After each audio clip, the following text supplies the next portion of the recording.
ਅਕਾਲ channel ਨੂੰ subscribe ਕਰੋ। ਨਵੀਂ ਵੀਡੀਓਜ਼ ਦੀ ਨੋਟੀਫਿਕੇਸ਼ਨ ਦੇ ਲਈ ਬੈਲ ਆਈਕਨ ਨੂੰ ਕਲਿੱਕ ਕਰਨਾ ਨਾ ਭੁੱਲਣਾ। ਸਰਦਾਰ ਗਜਿੰਦਰ ਸਿੰਘ ਅਤੇ ਉਹਨਾਂ ਦੇ ਸਾਥੀਆਂ ਨੇ ਇਹ ਪ੍ਰੋਟੈਸਟ ਜਿਹੜਾ 15 ਅਗਸਤ ਦਾ ਤੇ 26 ਜਨਵਰੀ ਦਾ ਉਸ ਮੌਕੇ ਹੀ ਆਰੰਭ ਕਰ ਦਿੱਤਾ ਸੀ। ਮੇਰੇ ਖਿਆਲ ਹੈ ਕਿ 1980 ਦੇ ਵਿੱਚ ਪਹਿਲਾ ਪ੍ਰੋਟੈਸਟ 15 ਅਗਸਤ ਦੇ ਖਿਲਾਫ ਹੋਇਆ ਸੀ। ਸਾਡਾ ਇਹ ਮੰਨਣਾ ਹੈ ਕਿ ਇਹ ਇੰਡੀਆ ਦੇ ਕੌਮੀ ਦਿਵਸ ਨੇ, ਇੰਡੀਅਨ ਨੈਸ਼ਨਲ ਡੇਜ਼ ਨੇ, ਤੇ ਜਿਹੜੀਆਂ ਗੁਲਾਮ ਕੌਮਾਂ ਹੁੰਦੀਆਂ ਨੇ, ਜਿਹੜੀਆਂ ਆਪਣੀ ਆਜ਼ਾਦੀ ਲਈ ਲੜ ਰਹੀਆਂ ਹੁੰਦੀਆਂ ਨੇ, ਉਹ ਹਮੇਸ਼ਾ ਹੀ ਜਿਹੜੇ ਕਾਬਜ਼ ਮੁਲਕ ਹੁੰਦੇ ਨੇ ਉਹਨਾਂ ਦੇ ਦਿਹਾੜਿਆਂ 'ਤੇ ਪ੍ਰੋਟੈਸਟ ਕਰਕੇ ਆਪਣੀ ਗੁਲਾਮੀ ਦਾ ਅਹਿਸਾਸ ਕਰਦੀਆਂ ਤੇ ਕਰਾਉਂਦੀਆਂ ਨੇ ਤੇ ਆਪਣੀ ਆਜ਼ਾਦੀ ਦੀ ਤਾਂਘ ਨੂੰ ਹੋਰ ਪ੍ਰਚੰਡ ਕਰਨ ਲਈ ਲੋਕਾਂ ਤੱਕ ਆਪਣੀ ਆਵਾਜ਼ ਨੂੰ ਬੁਲੰਦ ਕਰਦੀਆਂ ਨੇ। ਇਹਨਾਂ ਦੋਨਾਂ ਦਿਨਾਂ ਦੇ ਵਿੱਚ ਪ੍ਰੋਟੈਸਟ ਕਰਨ ਦੇ ਅਰਥ ਹੀ ਇਹ ਨੇ ਕਿ ਅਸੀਂ ਆਜ਼ਾਦ ਹੋਣਾ ਚਾਹੁੰਦੇ ਹਾਂ। ਅਸੀਂ ਆਜ਼ਾਦ ਨਹੀਂ ਹਾਂ, ਇਸ ਕਰਕੇ ਅਸੀਂ ਆਜ਼ਾਦ ਹੋਣਾ ਚਾਹੁੰਦੇ ਹਾਂ। ਸਾਨੂੰ ਵੀ ਆਪਣਾ ਖਿੱਤਾ, ਆਪਣਾ ਮੁਲਕ ਚਾਹੀਦਾ। ਜਦੋਂ ਤੁਸੀਂ ਗੱਲ ਕੀਤੀ ਆ, ਵਾਅਦੇ ਕੀਤੇ ਗਏ ਸੀ, ਸਾਡੇ ਆਪਣੇ ਕੋਲ ਨਹੀਂ ਲਏ ਗਏ ਜਾਂ ਸਾਡੇ ਨਾਲ ਗਦਾਰੀਆਂ ਹੋਈਆਂ। ਹਾਲਾਂਕਿ ਭਾਰਤ ਸਰਕਾਰ ਨੇ ਮਹਾਮਾਰੀ ਦੀਆਂ ਗਾਈਡਲਾਈਨਸ ਆਪ ਹੀ ਜਾਰੀ ਕਰਕੇ ਆਪ ਹੀ 5 ਅਗਸਤ ਨੂੰ ਅਯੋਧਿਆ ਦੇ ਵਿੱਚ ਇੱਕ ਵੱਡਾ ਇਕੱਠ ਕਰਕੇ ਆਪਣੀਆਂ ਗਾਈਡਲਾਈਨਸ ਦੀ ਆਪ ਹੀ ਤਜੀਮ ਉਡਾਈਆਂ। ਵਾਹਿਗੁਰੂ ਜੀ ਕਾ ਖਾਲਸਾ, ਵਾਹਿਗੁਰੂ ਜੀ ਕੀ ਫਤਿਹ। ਮੈਂ ਤਜਿੰਦਰ ਸਿੰਘ ਤੇ ਤੁਸੀਂ ਦੇਖ ਰਹੇ ਹੋ ਅਕਾਲ ਚੈਨਲ। ਅੱਜ ਇੱਕ ਵੱਖਰੇ ਜਿਹੇ ਟੌਪਿਕ 'ਤੇ ਗੱਲ ਕਰਨ ਲੱਗੇ ਹਾਂ, ਕਿਉਂਕਿ ਜਦੋਂ ਆਜ਼ਾਦੀ ਦੀ ਗੱਲ ਆਉਂਦੀ ਹੈ ਤੇ 14 ਅਗਸਤ ਤੇ 15 ਅਗਸਤ 14 ਅਗਸਤ ਨੂੰ ਪਾਕਿਸਤਾਨ ਆਜ਼ਾਦੀ ਦਿਵਸ ਮਨਾਉਂਦਾ, 15 ਅਗਸਤ ਨੂੰ ਭਾਰਤ ਵਿੱਚ ਆਜ਼ਾਦੀ ਦਿਵਸ ਮਨਾਇਆ ਜਾਂਦਾ। ਦੋਵੇਂ ਅਹਿਮ ਦਿਨ, ਕਿਉਂਕਿ ਪਾਕਿਸਤਾਨ ਵਾਸਤੇ 14 ਅਗਸਤ ਅੱਜ ਦਾ ਇੱਕ ਇਤਿਹਾਸਕ ਦਿਨ ਆ ਅਤੇ ਕੱਲ੍ਹ ਦਾ ਜਿਹੜਾ ਆਉਣ ਵਾਲਾ 15 ਅਗਸਤ ਆ ਭਾਰਤ ਵਾਸਤੇ ਇੱਕ ਇਤਿਹਾਸਕ ਦਿਨ ਆ। ਬੜੇ ਵੱਡੇ ਪੱਧਰ 'ਤੇ ਇਤਿਹਾਸਕ ਦਿਹਾੜੇ ਮਨਾਏ ਜਾਂਦੇ ਆ। ਇਹ ਸਮੇਂ-ਸਮੇਂ 'ਤੇ ਜੇ ਆਪਾਂ ਥੋੜ੍ਹਾ ਪਿੱਛੇ ਵੀ ਚੱਲਦੇ ਹਾਂ, ਜਿਵੇਂ ਅੱਜ ਆਪਾਂ ਖੜ੍ਹੇ ਹੈਗੇ ਹਾਂ ਦਲ ਖਾਲਸਾ ਦੇ ਆਫਿਸ, ਮੇਰੇ ਮਗਰ ਤੁਸੀਂ ਤਸਵੀਰਾਂ ਵੀ ਦੇਖ ਰਹੇ ਹੋਣੇ ਆ।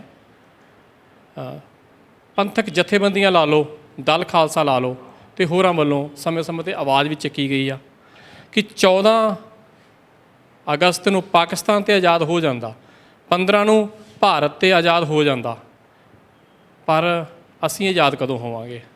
ਭਾਵੇਂ ਕਿ ਸਮੇਂ ਦੀਆਂ ਸਰਕਾਰਾਂ ਵੱਲੋਂ ਉਦੋਂ ਇੱਕ ਫੈਸਲੇ ਲਏ ਗਏ ਸੀ ਕਿ ਤੁਸੀਂ ਸਾਡੇ ਨਾਲ ਰਹੋ, ਤੁਹਾਨੂੰ ਇੱਕ ਵੱਖਰਾ ਖਿੱਤਾ ਦਿੱਤਾ ਜਾਊਗਾ, ਤੁਹਾਡੀ ਹਰ ਇੱਕ ਟਾਈਮ ਸੁਣਵਾਈ ਹੋਊਗੀ। ਪਰ ਸਮੇਂ-ਸਮੇਂ ਦੀਆਂ ਸਰਕਾਰਾਂ ਆਉਂਦੀਆਂ, ਸਮੇਂ 'ਤੇ ਬਦਲ ਵੀ ਜਾਂਦੀਆਂ। ਬੇਸ਼ੱਕ ਉਹ ਕਾਂਗਰਸ ਸਰਕਾਰ ਸੀ ਜਾਂ ਹੁਣ ਵਾਲੀ ਭਾਜਪਾ ਸਰਕਾਰਾਂ ਵੀ ਆਈਆਂ, ਪਰ ਸ਼ਾਇਦ ਸਿੱਖਾਂ ਦੀ ਹਮੇਸ਼ਾ ਆਵਾਜ਼ ਦਬਾਈ ਗਈ। ਕੁਛ ਐਕਟ ਇੱਦਾਂ ਦੇ ਲਾ ਦਿੱਤੇ ਜਾਂਦੇ ਆ ਜਿਹਦੇ ਵਿੱਚ ਜਵਾਨੀ ਦੀ ਤਬਾਹੀ ਕੀਤੀ ਜਾਂਦੀ ਆ। ਅਤੇ ਜੇ ਨਸ਼ੇ ਦੇ ਸੌਦਾਗਰਾਂ ਦੀ ਗੱਲ ਕਰਦੇ ਹਾਂ, ਉਹ ਭਾਵੇਂ ਅਕਾਲੀ ਦਲ ਦਾ ਰਾਜ ਹੋਵੇ ਅਤੇ ਭਾਵੇਂ ਅੱਜ ਕਾਂਗਰਸ ਦਾ ਰਾਜ ਆ, ਦੋਵਾਂ ਕੋਲੋਂ ਨੱਥ ਨਹੀਂ ਪਈ। ਸਮੇਂ-ਸਮੇਂ ਦੇ ਉੱਤੇ ਬੇਸ਼ੱਕ ਸਹੁੰਆਂ ਖਾਧੀਆਂ ਜਾਂਦੀਆਂ ਜਾਂ ਪੰਥਕ ਸਰਕਾਰਾਂ ਆਉਂਦੀਆਂ, ਪਰ ਇਹਨਾਂ ਦੋਵਾਂ ਚੀਜ਼ਾਂ 'ਤੇ ਨੱਥ ਨਹੀਂ ਪਈ। ਅਤੇ ਜੇ ਮੈਂ ਅੱਜ ਟੌਪਿਕ ਦੀ ਗੱਲ ਕਰ ਰਿਹਾ, ਦਲ ਖਾਲਸਾ ਦੇ ਆਫਿਸ ਦੇ ਵਿੱਚ 2006 ਤੋਂ ਲਗਾਤਾਰ ਪ੍ਰੋਟੈਸਟ ਕੀਤਾ ਜਾਂਦਾ 15 ਤਰੀਕ ਨੂੰ, ਕਿਉਂਕਿ ਕੱਲ੍ਹ ਨੂੰ ਇੱਕ ਵੱਡਾ ਪ੍ਰੋਟੈਸਟ ਹੋਣਾ ਵਾ। ਕਿਹੜੀ ਜਗ੍ਹਾ 'ਤੇ ਪ੍ਰੋਟੈਸਟ ਆ, ਦਲ ਖਾਲਸਾ ਨੂੰ ਕਿਹੋ ਜਿਹਾ ਪ੍ਰੋਗਰਾਮ ਲੀਕਿਆ ਵਾ, ਇਹਦੇ ਵਾਸਤੇ ਆਪਾਂ ਗੱਲਬਾਤ ਕਰਾਂਗੇ। 14 ਮੁਬਾਰਕ ਆ ਪਾਕਿਸਤਾਨ ਨੂੰ ਅਤੇ 15 ਮੁਬਾਰਕ ਆ ਭਾਰਤ ਨੂੰ, ਪਰ ਦਲ ਖਾਲਸਾ ਕਹਿੰਦਾ ਕਿ ਸਾਡਾ ਆਜ਼ਾਦੀ ਦਿਹਾੜਾ ਕਦੋਂ ਆਊਗਾ? ਇਹਦੇ ਵਾਸਤੇ ਆਪਾਂ ਗੱਲਬਾਤ ਕਰਾਂਗੇ। ਸਾਡੇ ਨਾਲ ਕੰਵਰਪਾਲ ਸਿੰਘ ਜੀ ਆ, ਪਹਿਲਾਂ ਫਤਿਹ ਸਾਂਝ ਪਾਉਂਦੇ। ਵੀਰ ਜੀ ਵਾਹਿਗੁਰੂ ਜੀ ਕਾ ਖਾਲਸਾ, ਵਾਹਿਗੁਰੂ ਜੀ ਕਾ ਖਾਲਸਾ, ਵਾਹਿਗੁਰੂ ਜੀ ਕੀ ਫਤਿਹ। ਕੰਵਰਪਾਲ ਜੀ, 2006 ਤੋਂ ਲਗਾਤਾਰ ਤੁਸੀਂ ਪ੍ਰੋਟੈਸਟ ਕਰਦੇ ਹੋ, ਸਮੇਂ-ਸਮੇਂ 4-5 ਸਾਲ ਤੋਂ ਲਗਾਤਾਰ ਅਕਾਲ ਚੈਨਲ ਦੇ ਮਾਧਿਅਮ ਰਾਹੀਂ ਸੰਗਤ ਵੇਖਦੀ ਵੀ ਆ। ਕਦੋਂ ਤੋਂ ਪ੍ਰੋਟੈਸਟ ਚਾਲੂ ਕੀਤਾ ਗਿਆ? ਥੋੜ੍ਹਾ ਪਿੱਛੇ ਵੀ ਚੱਲਦੇ ਹਾਂ ਕਿ 2006 ਤੋਂ ਸ਼ਾਇਦ ਲਗਾਤਾਰ ਚਾਲੂ ਹੋਇਆ, ਇਹ ਤੋਂ ਪਹਿਲਾਂ ਵੀ ਦਲ ਖਾਲਸਾ ਨੇ ਪ੍ਰੋਟੈਸਟ ਕੀਤਾ ਕਦੀ? ਜੀ, ਦਲ ਖਾਲਸਾ 1978 ਵਿੱਚ ਹੋਂਦ ਵਿੱਚ ਆਇਆ ਸੀ। ਸਰਦਾਰ ਗਜਿੰਦਰ ਸਿੰਘ ਅਤੇ ਉਹਨਾਂ ਦੇ ਸਾਥੀਆਂ ਨੇ ਇਹ ਪ੍ਰੋਟੈਸਟ ਜਿਹੜਾ 15 ਅਗਸਤ ਦਾ ਤੇ 26 ਜਨਵਰੀ ਦਾ ਉਸ ਮੌਕੇ ਹੀ ਆਰੰਭ ਕਰ ਦਿੱਤਾ ਸੀ। ਮੇਰੇ ਖਿਆਲ ਹੈ ਕਿ 1980 ਦੇ ਵਿੱਚ ਪਹਿਲਾ ਪ੍ਰੋਟੈਸਟ 15 ਅਗਸਤ ਦੇ ਖਿਲਾਫ ਹੋਇਆ ਸੀ। 1981 ਦੇ ਵਿੱਚ ਭਾਈ ਗਜਿੰਦਰ ਸਿੰਘ ਹੋਣੀ ਸਨ, ਜਰਨੈਲ ਸਿੰਘ ਭਿੰਡਰਾਂ ਦੀ ਗ੍ਰਿਫਤਾਰੀ ਤੋਂ ਬਾਅਦ ਜਹਾਜ਼ ਲੈ ਕੇ ਲਾਹੌਰ ਚਲੇ ਗਏ, ਉੱਥੇ ਉਹਨਾਂ ਨੂੰ ਕੈਦ ਹੋ ਗਈ, ਸਜ਼ਾ ਹੋ ਗਈ। ਅਤੇ 82 ਦੇ ਵਿੱਚ ਮਈ ਦੇ ਵਿੱਚ ਭਾਰਤ ਸਰਕਾਰ ਨੇ UAPA 1967 ਕਾਨੂੰਨ ਤਹਿਤ ਦਲ ਖਾਲਸਾ ਦੇ ਉੱਤੇ ਪਾਬੰਦੀ ਲਗਾ ਦਿੱਤੀ। ਸੋ ਲੰਮਾ ਸਮਾਂ ਪਾਬੰਦੀ ਵੀ ਰਹੀ, ਅਸੀਂ ਵੀ ਗੈਰ ਹਾਜ਼ਰ ਰਹੇ। ਮੇਰੀ ਖੁਦ ਦੀ ਦਲ ਖਾਲਸਾ ਨਾਲ ਸ਼ੁਰੂਆਤ ਜਿਹੜੀ ਹੈ 97-98 ਦੀ ਹੈ। ਮੈਂ ਉਸ ਵੇਲੇ ਦਲ ਖਾਲਸਾ ਦਾ ਮੈਂਬਰ ਨਹੀਂ ਸੀ। ਸੋ ਭਾਈ ਗਜਿੰਦਰ ਸਿੰਘ ਹੋਣਾ ਤੋਂ ਇਹ ਸਾਰਾ ਉਹਨਾਂ ਦਾ ਇਤਿਹਾਸ ਮੈਂ ਸੁਣਿਆ। 1980-81 ਦੇ ਵਿੱਚ ਉਹਨਾਂ ਨੇ ਉਸ ਵੇਲੇ ਵੀ ਪ੍ਰੋਟੈਸਟ ਕੀਤਾ 26 ਜਨਵਰੀ ਅਤੇ 15 ਅਗਸਤ ਦੇ ਖਿਲਾਫ। ਅਸੀਂ ਤਕਰੀਬਨ 2006-2007 ਤੋਂ ਲਗਾਤਾਰ 14 ਸਾਲ ਹੋ ਗਏ ਨੇ ਹਰ 15 ਅਗਸਤ ਅਤੇ 26 ਜਨਵਰੀ ਨੂੰ ਪ੍ਰੋਟੈਸਟ ਕਰਦੇ ਹਾਂ। ਸਾਡਾ ਇਹ ਮੰਨਣਾ ਹੈ ਕਿ ਇਹ ਇੰਡੀਆ ਦੇ ਕੌਮੀ ਦਿਵਸ ਨੇ, ਇੰਡੀਅਨ ਨੈਸ਼ਨਲ ਡੇਜ਼ ਨੇ, ਅਤੇ ਜਿਹੜੀਆਂ ਗੁਲਾਮ ਕੌਮਾਂ ਹੁੰਦੀਆਂ ਨੇ, ਜਿਹੜੀਆਂ ਆਪਣੀ ਆਜ਼ਾਦੀ ਲਈ ਲੜ ਰਹੀਆਂ ਹੁੰਦੀਆਂ ਨੇ, ਉਹ ਹਮੇਸ਼ਾ ਹੀ ਜਿਹੜੇ ਕਾਬਜ਼ ਮੁਲਕ ਹੁੰਦੇ ਨੇ ਉਹਨਾਂ ਦੇ ਦਿਹਾੜਿਆਂ 'ਤੇ ਪ੍ਰੋਟੈਸਟ ਕਰਕੇ ਆਪਣੀ ਗੁਲਾਮੀ ਦਾ ਅਹਿਸਾਸ ਕਰਦੀਆਂ ਅਤੇ ਕਰਾਉਂਦੀਆਂ ਨੇ, ਅਤੇ ਆਪਣੀ ਆਜ਼ਾਦੀ ਦੀ ਤਾਂਘ ਨੂੰ ਹੋਰ ਪ੍ਰਚੰਡ ਕਰਨ ਲਈ ਲੋਕਾਂ ਤੱਕ ਆਪਣੀ ਆਵਾਜ਼ ਨੂੰ ਬੁਲੰਦ ਕਰਦੀਆਂ ਨੇ। ਸੋ ਇਹਨਾਂ ਦੋਨਾਂ ਦਿਨਾਂ ਦੇ ਵਿੱਚ ਪ੍ਰੋਟੈਸਟ ਕਰਨ ਦੇ ਅਰਥ ਹੀ ਇਹ ਨੇ ਕਿ ਅਸੀਂ ਆਜ਼ਾਦ ਹੋਣਾ ਚਾਹੁੰਦੇ ਹਾਂ। ਅਸੀਂ ਆਜ਼ਾਦ ਨਹੀਂ ਹਾਂ, ਇਸ ਕਰਕੇ ਅਸੀਂ ਆਜ਼ਾਦ ਹੋਣਾ ਚਾਹੁੰਦੇ ਹਾਂ। ਸਾਨੂੰ ਵੀ ਆਪਣਾ ਖਿੱਤਾ, ਆਪਣਾ ਮੁਲਕ ਚਾਹੀਦਾ। ਸਾਨੂੰ ਜਿਹੜਾ ਪੰਜਾਬ ਹੈ ਇਹ ਪ੍ਰਭੂ ਸੱਤਾ ਸੰਪੰਨ ਮੁਲਕ ਦੇ ਰੂਪ ਦੇ ਵਿੱਚ ਸਾਡੀ ਬਣਾਉਣ ਦੀ, ਦੇਖਣ ਦੀ ਤਾਂਘ ਹੈ। ਸੋ ਦੇਖੋ 1947 ਦੇ ਵਿੱਚ 14 ਅਗਸਤ ਨੂੰ ਪਾਕਿਸਤਾਨ ਦੇ ਲੋਕਾਂ ਨੂੰ, ਮੁਸਲਮਾਨਾਂ ਨੂੰ ਆਪਣਾ ਮੁਲਕ ਮਿਲਿਆ, ਪਾਰਟੀਸ਼ਨ ਹੋਈ, ਵੰਡ ਹੋਈ। 15 ਨੂੰ ਹਿੰਦੁਸਤਾਨ ਦੇ ਜਿਹੜੇ ਹਿੰਦੂ ਵੀਰ ਭਰਾ ਨੇ ਉਹਨਾਂ ਨੂੰ ਆਪਣਾ ਮੁਲਕ ਮਿਲਿਆ, ਅਤੇ ਅਸੀਂ ਸਿੱਖ ਜਿਹੜੀ ਹੈ, ਸਿੱਖ ਕੌਮ ਆਪਣਾ ਮੁਲਕ, ਆਪਣਾ ਖਿੱਤਾ ਲੈਣ ਦੇ ਵਿੱਚ ਖੁੰਝ ਗਈ। ਅਸੀਂ ਉਸ ਦਿਨ ਖੁੰਝ ਗਏ ਜਿਸ ਦਿਨ ਮੁਸਲਮਾਨ ਆਪਣਾ ਮੁਲਕ ਲੈ ਗਏ, ਹਿੰਦੂਆਂ ਨੇ ਆਪਣਾ ਮੁਲਕ ਲੈ ਲਿਆ। ਔਰ ਉਸ ਦਿਨ ਤੋਂ ਹੀ ਅਸੀਂ ਘੁਟਨ ਮਹਿਸੂਸ ਕਰ ਰਹੇ ਹਾਂ, ਕਿਉਂਕਿ ਸਾਨੂੰ ਕੁਝ ਵਾਅਦਿਆਂ ਦੇ ਨਾਲ ਸ਼ਾਮਲ ਕੀਤਾ ਗਿਆ ਸੀ ਇਸ ਮੁਲਕ ਦੇ ਵਿੱਚ, ਉਹ ਵਾਅਦੇ ਨਹੀਂ ਪੂਰੇ ਕੀਤੇ। ਸੋ ਸਾਡਾ ਵੀ ਕੇਸ ਕਸ਼ਮੀਰੀਆਂ ਵਾਂਗੂ ਬ੍ਰੋਕਨ ਪ੍ਰੋਮਿਸਿਸ ਦਾ। ਜਿਹੜੇ ਵਾਅਦੇ, ਜਦੋਂ ਤੁਸੀਂ ਗੱਲ ਕੀਤੀ ਆ, ਵਾਅਦੇ ਕੀਤੇ ਗਏ ਸੀ, ਸਾਡੇ ਆਪਣੇ ਕੋਲ ਨਹੀਂ ਲਏ ਗਏ ਜਾਂ ਸਾਡੇ ਨਾਲ ਗਦਾਰੀਆਂ ਹੋਈਆਂ?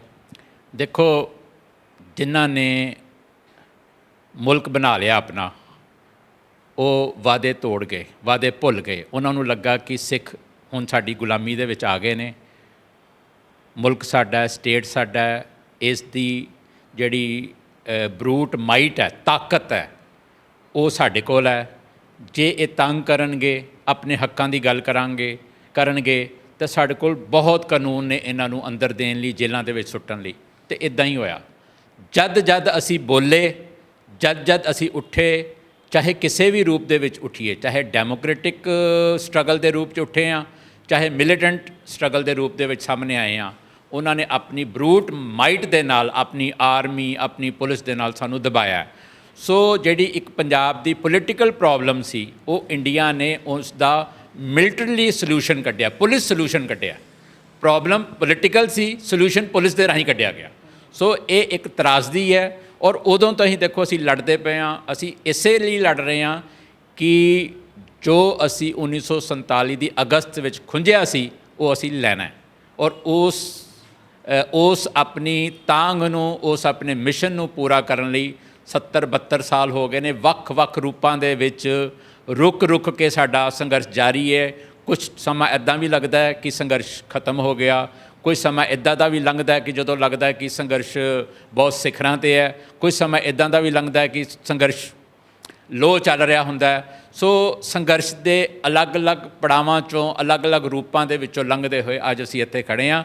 ਸੋ ਸੰਘਰਸ਼ ਕਦੀ ਖਤਮ ਨਹੀਂ ਹੁੰਦਾ। ਮੈਂ ਇੱਕ ਗੱਲ ਕਹਿਣਾ ਚਾਹੁੰਦਾ, ਜਿਹੜਾ ਇੱਕ ਆਈਡੀਆ ਨਾ, ਚਾਹੇ ਉਹ ਸੋਵਰਨ ਪੰਜਾਬ ਕਹੋ, ਚਾਹੇ ਉਹਨੂੰ ਖਾਲਿਸਤਾਨ ਕਹੋ, ਚਾਹੇ ਸਿੱਖ ਹੋਮਲੈਂਡ ਕਹੋ, ਇਹ ਜਿਹੜਾ ਇੱਕ ਆਈਡੀਆ, ਇਹ ਪਰਸਿਸਟ ਕਰਦਾ ਹੈ, ਇਹ ਅਲਾਈਵ ਹੈ, ਸਾਡੇ ਦਿਲੋਂ ਦਿਮਾਗਾਂ ਦੇ ਵਿੱਚ ਅਲਾਈਵ ਹੈ। ਜਿਹੜਾ ਅਸੀਂ ਦੋਹਰਾ ਵੀ ਪੜ੍ਹਦੇ ਹਾਂ ਨਾ, 2 ਟਾਈਮ ਰਾਜ ਕਰੇਗਾ ਖਾਲਸਾ, ਉਹ ਵੀ ਇਸੇ ਹੀ ਭਾਵਨਾ ਦੀ ਤਰਜਮਾਨੀ ਕਰਦਾ ਹੈ। ਸੋ ਇਹ ਇੱਕ ਪਰਸਿਸਟ ਕਰ ਰਿਹਾ। ਅਸੀਂ ਇਹ ਲੈਣਾ, ਅਸੀਂ ਰਾਜ ਕਰਨਾ ਹੈ। ਅਸੀਂ ਇਸ ਖਿੱਤੇ ਦੇ ਵਿੱਚ ਰਾਜ ਕੀਤਾ ਅਤੇ ਹੁਣ ਫਿਰ ਅੱਗੋਂ ਵੀ ਕਰਨਾ ਹੈ। ਇਸੇ ਲਈ ਸਾਡੀ ਲੜਾਈ ਜਾਰੀ ਹੈ। ਇਸੇ ਲਈ ਅਸੀਂ 15 ਅਗਸਤ ਦਾ ਅਤੇ 26 ਜਨਵਰੀ ਦਾ ਵਿਰੋਧ ਕਰਦੇ ਹਾਂ। ਸੋ ਪਾਕਿਸਤਾਨ ਦੇ ਲੋਕਾਂ ਨੂੰ ਅੱਜ 14 ਤਰੀਕ ਹੈ, ਉਹਨਾਂ ਨੂੰ ਉਹਨਾਂ ਦੀ ਆਜ਼ਾਦੀ ਮੁਬਾਰਕ। ਕੱਲ੍ਹ ਹਿੰਦੁਸਤਾਨ ਦੇ ਹਿੰਦੂ ਭਰਾਵਾਂ ਨੂੰ ਉਹਨਾਂ ਦੀ ਆਜ਼ਾਦੀ ਮੁਬਾਰਕ। ਪਰ ਕਿਉਂਕਿ ਅਸੀਂ ਆਪਣਾ ਖਿੱਤਾ, ਆਪਣਾ ਮੁਲਕ ਲੈਣੋਂ ਖੁੰਝ ਗਏ ਹਾਂ, ਸੋ ਅਸੀਂ ਕੱਲ੍ਹ ਦੇ ਦਿਨ ਆਪਣਾ ਪ੍ਰੋਟੈਸਟ ਕਰਕੇ, ਇਹਨੂੰ ਇੱਕ ਬਲੈਕ ਡੇ ਦੇ ਤੌਰ 'ਤੇ ਮਨਾ ਕੇ, ਇਸ ਦਿਨ ਨੂੰ ਅਸੀਂ ਆਪਣੀ ਜਿਹੜੀ ਸਾਡੀ ਡਿਜ਼ਾਇਰ ਹੈ, ਤਾਂਘ ਹੈ, ਉਸ ਨੂੰ ਦਰਸਾਵਾਂਗੇ ਕਿ ਅਸੀਂ ਇਸ ਗੁਲਾਮੀ ਤੋਂ ਨਿਜਾਤ ਪਾਉਣਾ ਚਾਹੁੰਦੇ ਹਾਂ। ਸਾਨੂੰ ਵੀ ਆਜ਼ਾਦੀ ਚਾਹੀਦੀ ਹੈ, ਪੰਜਾਬ ਵੀ ਆਜ਼ਾਦੀ ਦਾ ਹੱਕਦਾਰ ਹੈ। ਅੰਮ੍ਰਿਤਸਰ ਜੀ ਮੇਨ ਕੇਂਦਰ ਹੋਊਗਾ ਜਾਂ ਪੂਰੇ ਪੰਜਾਬ ਦੇ ਵਿੱਚ ਇਹਨਾਂ ਦੇ ਥਾਂ ਥਾਂ ਪ੍ਰੋਟੈਸਟ ਕੀਤਾ ਜਾਊਗਾ? ਦੇਖੋ, ਇਹ ਪ੍ਰੋਟੈਸਟ ਦਲ ਖਾਲਸਾ ਵੱਲੋਂ, ਅਕਾਲੀ ਦਲ ਅੰਮ੍ਰਿਤਸਰ, ਯੂਨਾਈਟਿਡ ਅਕਾਲੀ ਦਲ ਵੱਲੋਂ ਆਯੋਜਿਤ ਕੀਤਾ ਗਿਆ। ਸਾਡੀ ਤਿੰਨਾਂ ਜਥੇਬੰਦੀਆਂ ਵੱਲੋਂ ਆਰਗੇਨਾਈਜ਼ਡ ਹੈ। ਪੰਜਾਬ ਦੇ ਲਗਭਗ 20-21 ਜ਼ਿਲ੍ਹੇ ਨੇ ਜਿੱਥੇ ਇਹ ਪ੍ਰੋਟੈਸਟ ਹੋਏਗਾ ਔਰ ਸਾਨੂੰ ਸਮਰਥਨ ਦਿੱਤਾ ਗਿਆ। ਸ਼੍ਰੋਮਣੀ ਕਮੇਟੀ ਦੇ ਕੁਝ ਮੈਂਬਰਾਂ ਨੇ, ਕਰਨੈਲ ਸਿੰਘ ਪੰਜੋਲੀ ਵਰਗੇ, ਸੁਖਦੇਵ ਸਿੰਘ ਭੌਰ ਵਰਗੇ, ਬਹੁਜਨ ਕ੍ਰਾਂਤੀ ਮੋਰਚਾ, ਰਜਿੰਦਰ ਰਾਣਾ ਜੀ ਨੇ ਜਿਹਦੇ ਪ੍ਰਧਾਨ, ਉਹਨਾਂ ਵੱਲੋਂ ਹੈ। ਆਪਣਾ ਰਾਸ਼ਟਰੀ ਮੁਸਲਿਮ ਮੋਰਚਾ ਵੱਲੋਂ ਹੈ ਸਾਨੂੰ ਸਮਰਥਨ। ਭਿੰਡਰਾਂਵਾਲਾ ਯੂਥ ਫੈਡਰੇਸ਼ਨ ਜਿਹੜੀ ਹੈ ਉਹਨਾਂ ਵੱਲੋਂ ਸਮਰਥਨ ਹੈ। ਅਕਾਲ ਫੈਡਰੇਸ਼ਨ ਭਾਈ ਨਰੈਣ ਸਿੰਘ ਵੱਲੋਂ ਸਮਰਥਨ ਹੈ। ਸੋ ਉਹ ਵੀ ਸਾਡੇ ਨਾਲ ਆਉਣਗੇ, ਹਮਖਿਆਲੀ ਜਥੇਬੰਦੀਆਂ ਸਾਡੇ ਨਾਲ ਆਉਣਗੇ ਔਰ ਅਸੀਂ ਸਾਰੇ ਰਲ ਕੇ ਪੂਰੇ ਪੰਜਾਬ ਦੇ ਵਿੱਚ ਕਰਾਂਗੇ। ਕੋਵਿਡ-19 ਮਹਾਮਾਰੀ ਕਰਕੇ ਅਸੀਂ ਜਿਹੜਾ ਇਕੱਠ ਹੈ, ਜਿਹੜੀ ਗਿਣਤੀ ਹੈ ਉਹ ਸੀਮਤ ਰੱਖਾਂਗੇ ਅਤੇ ਇੱਕ ਸੋਸ਼ਲ ਡਿਸਟੈਂਸਿੰਗ ਦਾ, ਫਿਜ਼ੀਕਲ ਡਿਸਟੈਂਸਿੰਗ ਦਾ ਵੀ ਖਿਆਲ ਰੱਖਾਂਗੇ। ਅਸੀਂ ਕੋਸ਼ਿਸ਼ ਕਰਾਂਗੇ ਕਿ ਇhtiyਾਤ ਰੱਖੇ ਜਾਣ। ਸੋ ਇਹ ਸਾਰੇ ਜ਼ਿਲ੍ਹਿਆਂ ਦੇ ਵਿੱਚ ਹੋਏਗਾ। ਸਾਡੇ ਪ੍ਰਧਾਨ ਸਾਹਿਬ ਜਿਹੜੇ ਨੇ ਹਰਪਾਲ ਸਿੰਘ ਚੀਮਾ ਉਹ ਨਵਾਂਸ਼ਹਿਰ ਕਰਨਗੇ, ਧਾਮੀ ਸਾਹਿਬ ਜਿਹੜੇ ਨੇ ਹੁਸ਼ਿਆਰਪੁਰ ਕਰਨਗੇ, ਅਸੀਂ ਅੰਮ੍ਰਿਤਸਰ ਕਰਾਂਗੇ। ਕੱਲ੍ਹ ਸਵੇਰੇ ਤਕਰੀਬਨ 11 ਵਜੇ ਦੇ ਕਰੀਬ ਭੰਡਾਰੀ ਪੁਲ ਜਿਹੜਾ ਸਭ ਤੋਂ ਅੰਮ੍ਰਿਤਸਰ ਦਾ ਜਿਹੜਾ ਭੰਡਾਰੀ ਪੁਲ ਹੈ, ਸਭ ਤੋਂ ਬਿਜ਼ੀਐਸਟ ਥਾਂ ਹੈ ਜਨਤਕ ਰੂਪ ਦੇ ਵਿੱਚ, ਉੱਥੇ ਅਸੀਂ ਕੱਲ੍ਹ 11 ਤੋਂ 1 ਵਜੇ ਤੱਕ ਉੱਥੇ ਪ੍ਰੋਟੈਸਟ ਕਰਾਂਗੇ। ਮੈਂ ਜਿਹੜੀਆਂ ਜਨਤਕ ਜਥੇਬੰਦੀਆਂ ਨੇ, ਜਿਹੜੀਆਂ ਪੰਥਕ ਜਥੇਬੰਦੀਆਂ ਨੇ, ਜਿਹੜੀਆਂ ਪੰਜਾਬ ਹਿਤੈਸ਼ੀ ਨੇ, ਉਹਨਾਂ ਨੂੰ ਇਹ ਬੇਨਤੀ ਕਰਾਂਗਾ ਕਿ ਉਹ ਕੱਲ੍ਹ ਸੜਕਾਂ 'ਤੇ ਆਉਣ, ਸਾਡੇ ਨਾਲ ਮਿਲ ਕੇ ਅਸੀਂ ਸਾਰਾ ਪੰਜਾਬ ਰਲ ਕੇ ਆਵਾਜ਼ ਦਈਏ। ਕੱਲ੍ਹ ਦਾ ਪ੍ਰੋਟੈਸਟ ਜਿਹੜੀ UAPA ਦੀ ਦੁਰਵਰਤੋਂ ਹੋ ਰਹੀ ਹੈ, ਦੇਸ਼ ਧਰੋਹ ਦਾ ਜਿਹੜਾ ਕਾਨੂੰਨ, ਬਸਤੀਵਾਦੀ ਕਾਨੂੰਨ ਹੈ, ਉਸ ਦੀ ਦੁਰਵਰਤੋਂ ਹੋ ਰਹੀ ਹੈ। ਜਿਹੜੇ ਕਿਸਾਨ ਵਿਰੋਧੀ ਆਰਡੀਨੈਂਸਿਸ ਆਏ ਨੇ ਉਹਨਾਂ ਦੇ ਵਿਰੋਧ ਦੇ ਵਿੱਚ ਕੱਲ੍ਹ ਦਾ ਪ੍ਰੋਟੈਸਟ ਹੈ। ਜਿਹੜੇ 9 ਸਿੱਖਾਂ ਨੂੰ ਅੱਤਵਾਦੀ ਕਹਿ ਕੇ ਉਹਨਾਂ ਪੂਰੀ ਕੌਮ ਦਾ ਜਿਹੜਾ ਅਕਸ ਵਿਗਾੜਨ ਦੀ ਕੋਸ਼ਿਸ਼ ਕੀਤੀ ਗਈ ਹੈ, ਇਹ ਉਸ ਦੇ ਖਿਲਾਫ ਪ੍ਰੋਟੈਸਟ ਹੈ। ਸਵੈ ਨਿਰਣੇ ਦਾ ਹੱਕ ਨਹੀਂ ਸਾਨੂੰ ਦਿੱਤਾ ਜਾ ਰਿਹਾ, ਉਸ ਦੇ ਖਿਲਾਫ ਪ੍ਰੋਟੈਸਟ ਹੈ। ਔਰ ਜਿਹੜੇ ਬੰਦੀ ਸਿੰਘ ਨੇ, ਜਿਨ੍ਹਾਂ ਨੂੰ ਸਰਕਾਰ ਕਈ ਵਾਰ, ਚਾਹੇ ਉਹ ਕੇਂਦਰ ਦੀ ਹੋਵੇ ਅਤੇ ਚਾਹੇ ਅਮਰਿੰਦਰ ਦੀ ਹੋਵੇ, ਉਹ ਕਈ ਵਾਰ ਇਹ ਵਾਅਦੇ ਕਰਕੇ ਉਹਨਾਂ ਨੂੰ ਛੱਡ ਨਹੀਂ ਰਹੀ, ਉਸ ਦੇ ਖਿਲਾਫ ਪ੍ਰੋਟੈਸਟ ਹੈ। ਸੋ ਇਹਨਾਂ ਸਾਰਿਆਂ, ਅਸੀਂ ਇਹ ਵੀ ਨਹੀਂ ਕਹਿ ਰਹੇ ਕਿ ਅਸੀਂ ਕੇਵਲ ਸਿੱਖਾਂ ਨਾਲ ਹੋ ਰਹੀਆਂ ਜ਼ਾਤੀਆਂ ਦੇ ਖਿਲਾਫ ਪ੍ਰੋਟੈਸਟ ਕਰ ਰਹੇ ਹਾਂ। ਜਿਹੜੇ ਪੋਲੀਟੀਕਲ ਪ੍ਰਿਜ਼ਨਰਸ ਪੂਰੇ ਇੰਡੀਆ ਦੇ ਵਿੱਚ, ਚਾਹੇ ਕਸ਼ਮੀਰ ਦੇ ਹੋਣ, ਚਾਹੇ anti-CAA ਪ੍ਰੋਟੈਸਟਰਸ ਹੋਣ, ਅਤੇ ਚਾਹੇ ਜਿਨ੍ਹਾਂ ਨੂੰ ਸਰਕਾਰ ਅਰਬਨ ਨਕਸਲਸ ਕਹਿੰਦੀ ਹੈ, ਵਾਰਾ ਰਾਓ, ਸਾਈਂ ਬਾਬਾ ਜਿਹੜਾ 80% ਡਿਸੇਬਲਡ ਪਰਸਨ ਹੈ, ਉਹਨਾਂ ਸਾਰਿਆਂ ਦੀ ਰਿਹਾਈ ਦੇ ਲਈ ਅਸੀਂ ਆਵਾਜ਼ ਬੁਲੰਦ ਕਰਾਂਗੇ। ਔਰ ਇਹ ਜਿਹੜੀ UAPA ਇਹ ਸਾਰਿਆਂ 'ਤੇ ਇਕਸਾਰ ਲੱਗ ਰਹੀ ਹੈ। anti-CAA ਪ੍ਰੋਟੈਸਟ ਜਿਹੜੇ GNU ਅਤੇ ਜਾਮੀਆ ਯੂਨੀਵਰਸਿਟੀ ਦੇ ਸਟੂਡੈਂਟਸ ਨੇ ਉਹਨਾਂ 'ਤੇ ਲੱਗੀ ਹੈ। ਪਿੰਜਰਾ ਤੋੜ ਗਰਲਸ ਦੇ ਖਿਲਾਫ UAPA ਲੱਗੀ ਹੈ, ਦੇਸ਼ ਧਰੋਹ ਦੀਆਂ ਧਾਰਾਵਾਂ ਲੱਗੀਆਂ ਨੇ। ਸੋ ਇਹ ਇੱਕ ਡਰੈਕੋਨੀਅਨ ਲਾਜ਼ ਨੇ, ਇਹ ਸਾਰਿਆਂ 'ਤੇ ਲਗਾਈਆਂ ਜਾ ਰਹੀਆਂ ਨੇ।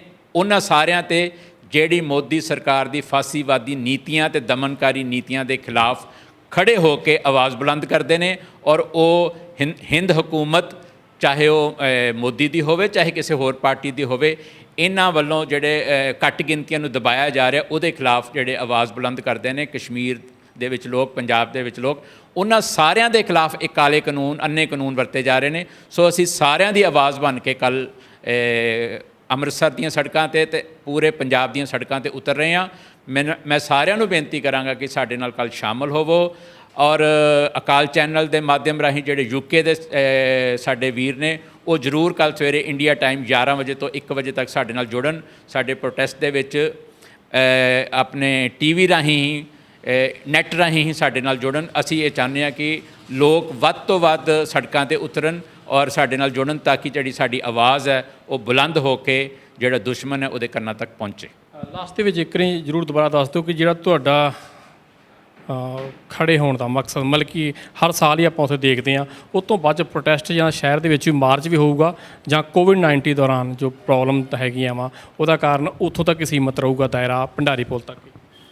ਦੇਖੋ, ਅਸੀਂ ਇਸ ਵਾਰ ਮਾਰਚ ਨਹੀਂ ਕੱਢ ਰਹੇ ਕਿਉਂਕਿ ਕੋਵਿਡ-19 ਤੋਂ ਬਾਅਦ ਨਾ ਸਰਕਾਰ ਨੇ ਬਹੁਤ ਸਾਰੀਆਂ ਪਾਬੰਦੀਆਂ ਲਾ ਰੱਖੀਆਂ ਨੇ।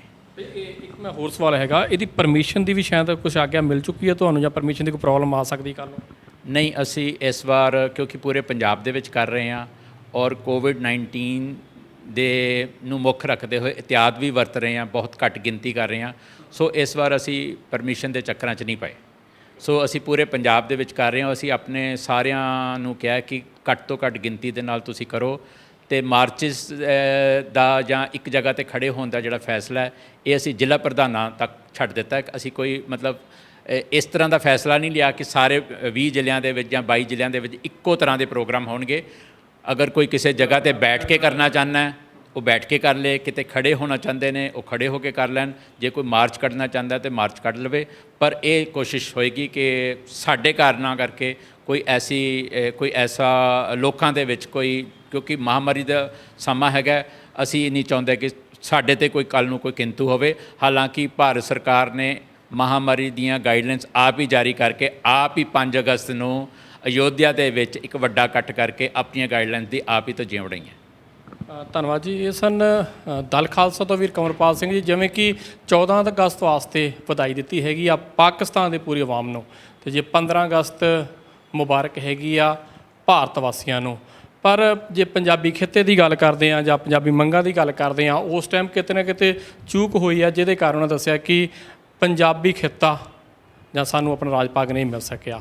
ਬੜੇ ਲੰਬੇ ਸਮੇਂ ਤੋਂ ਸੰਘਰਸ਼ ਕਰ ਰਹੇ ਆ ਦਲ ਖਾਲਸਾ, ਅਕਾਲੀ ਦਲ ਅੰਮ੍ਰਿਤਸਰ ਅਤੇ ਯੂਨਾਈਟਿਡ ਅਕਾਲੀ ਦਲ ਅਤੇ ਹੋਰ ਹਮ ਖਿਆਲੀ ਜਥੇਬੰਦੀਆਂ। ਅੱਜ 14 ਅਗਸਤ ਤੱਕ, ਕੱਲ੍ਹ ਨੂੰ 11 ਤੋਂ 1 ਵਜੇ ਤੱਕ ਭੰਡਾਰੀ ਪੋਲ ਆ ਅਤੇ ਵੱਖੋ ਵੱਖਰੇ ਪੰਜਾਬ ਦੇ ਵੱਖੋ ਵੱਖਰੇ ਸ਼ਹਿਰਾਂ ਦੇ ਵਿੱਚ ਪ੍ਰੋਟੈਸਟ ਕੀਤਾ ਜਾ ਰਿਹਾ ਵਾ। ਇੱਕ ਪਾਸੇ 15 ਅਗਸਤ ਆਜ਼ਾਦੀ ਦਾ ਦਿਹਾੜਾ ਮਨਾਇਆ ਜਾ ਰਿਹਾ, ਦੂਜੇ ਪਾਸੇ ਦਲ ਖਾਲਸਾ ਅਤੇ ਹਮ ਖਿਆਲੀ ਜਥੇਬੰਦੀਆਂ ਜਿਹੜੀਆਂ ਵਾ ਉਹ ਕਾਲੇ ਝੰਡੇ ਲੈ ਕੇ ਰੋਸ ਮਾਰਚ ਕਰਨਗੀਆਂ। ਵਾਹਿਗੁਰੂ ਜੀ ਕਾ ਖਾਲਸਾ, ਵਾਹਿਗੁਰੂ ਜੀ ਕੀ ਫਤਿਹ। ਅਕਾਲ ਚੈਨਲ ਨੂੰ ਸਬਸਕ੍ਰਾਈਬ ਕਰੋ। ਨਵੀਂ ਵੀਡੀਓਜ਼ ਦੀ ਨੋਟੀਫਿਕੇਸ਼ਨ ਦੇ ਲਈ ਬੈਲ ਆਈਕਨ ਨੂੰ ਕਲਿੱਕ ਕਰਨਾ ਨਾ ਭੁੱਲਣਾ।